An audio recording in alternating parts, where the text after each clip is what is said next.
Bonjour, on fait un retour sur la séance publique du 3 juin.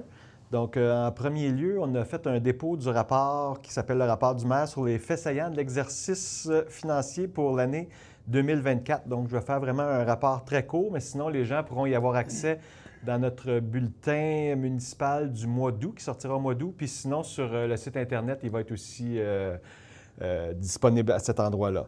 Donc, pour les revenus de fonctionnement pour l'année 2024, les revenus réels étaient de 13 643 000 versus 13 045 000 qui étaient prévus. Puis tout ça est dû en partie pour des droits de mutation plus élevés et aussi des revenus d'intérêt. Et au niveau des dépenses de fonctionnement, on avait prévu dans notre budget 2024 11 260 000. Finalement, on a eu 11 775 000. Puis la grande partie de cet écart est un don à l'école du CNIT de 300 000 qui était pour le gymnase double, qui était prévu déjà depuis longtemps. Puis il y a eu aussi un 215 000, c'est des surcoûts dus à la tempête débit du mois d'août de l'année dernière, donc pour des matériaux et de la machinerie. Donc, pour le total, on a eu un excédent de 1 500 000 pour l'année 505 000 pour l'année 2024. Puis, il y a eu 916 000 qui a été reporté pour notre budget de 2025 pour équilibrer le budget. Donc, au final, on a un excédent de 589 000. Donc, c'est très court, mais allez voir, vous allez avoir là, les détails puis un peu plus de viande autour de l'os sur le site Internet et dans le bulletin du mois d'août. Sinon, bien, je laisse Claude après continuer là, sur... Oui. Alors merci Éric.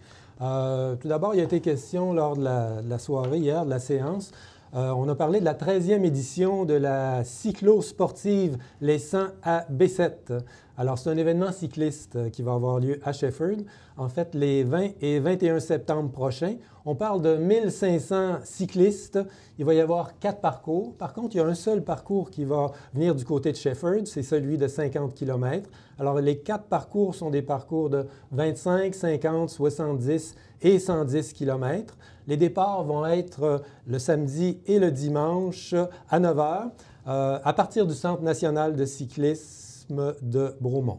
Donc, c'était pour autoriser le passage sur son territoire pour l'événement.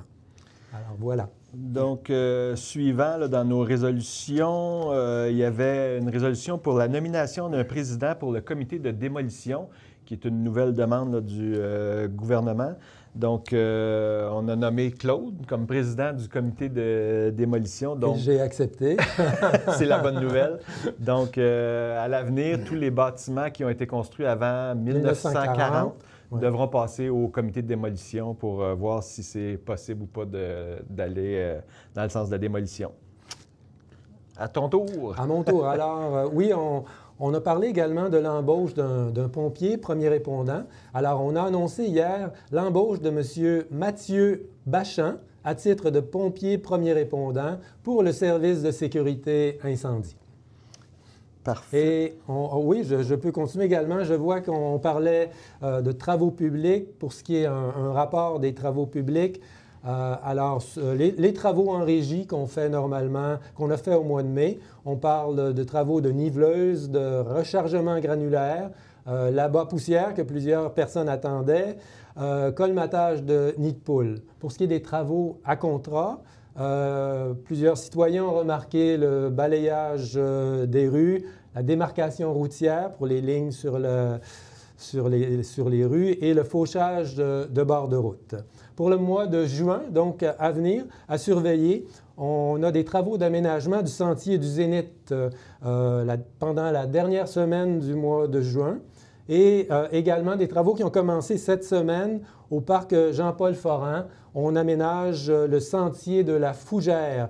On retravaille la surface par l'ajout de matériaux pour que le sentier soit praticable presque en tout temps.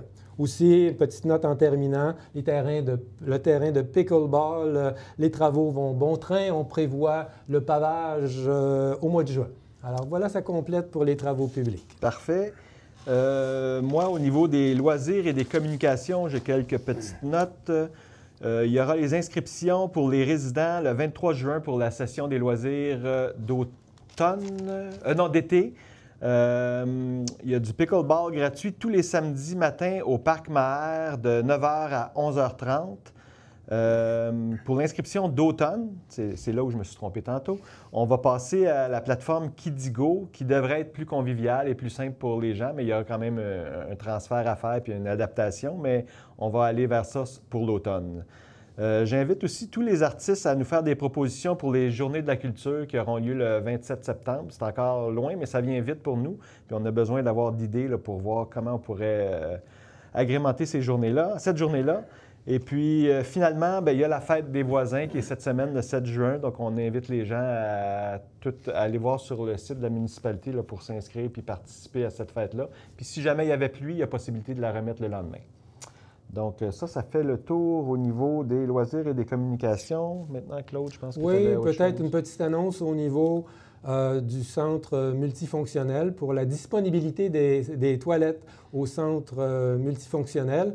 Alors, avec toutes les activités autour du centre multifonctionnel cet été, il est important de rendre les toilettes accessibles. Alors, on a un horaire, 7 jours par semaine, entre 8 h et 21 h.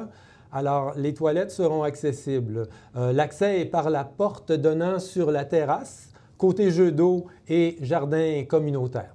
Alors, cet horaire est sujet à changement sans préavis, mais on devrait bien s'y fier au cours de l'été.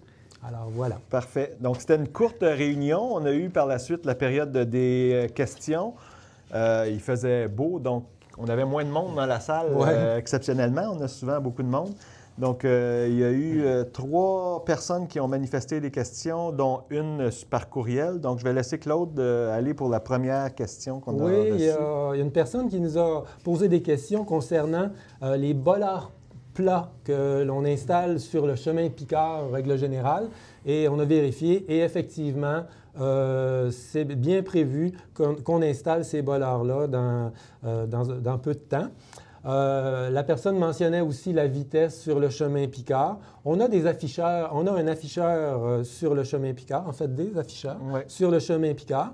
Et on va vérifier, voir si c'est possible d'avoir accès. Des fois, les données, il y a plusieurs données dans ces afficheurs-là, mais on va vérifier, voir si c'est possible d'avoir des données qui pourraient nous donner de façon simple le nombre de passages de véhicules et la vitesse des véhicules sur le chemin Picard. Ça nous aide toujours à planifier pour l'avenir.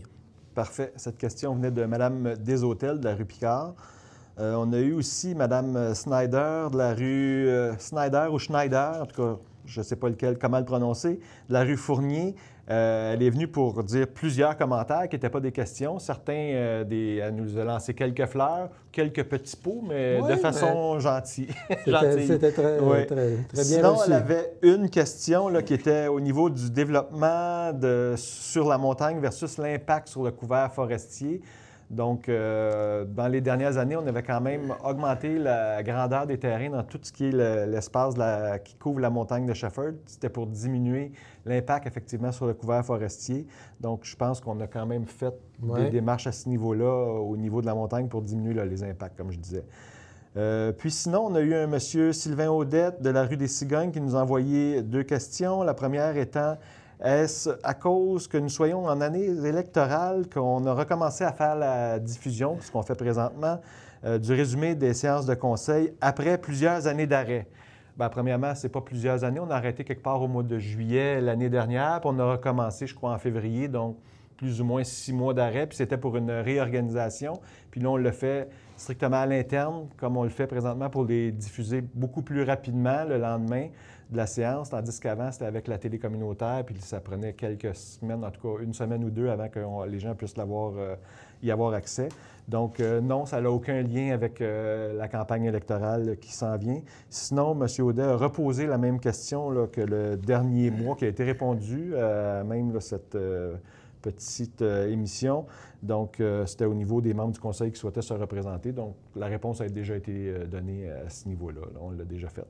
Donc, ça faisait le tour de la période de questions. La prochaine réunion, le 1er juillet, exceptionnellement, on invite les gens à se présenter s'ils sont intéressés.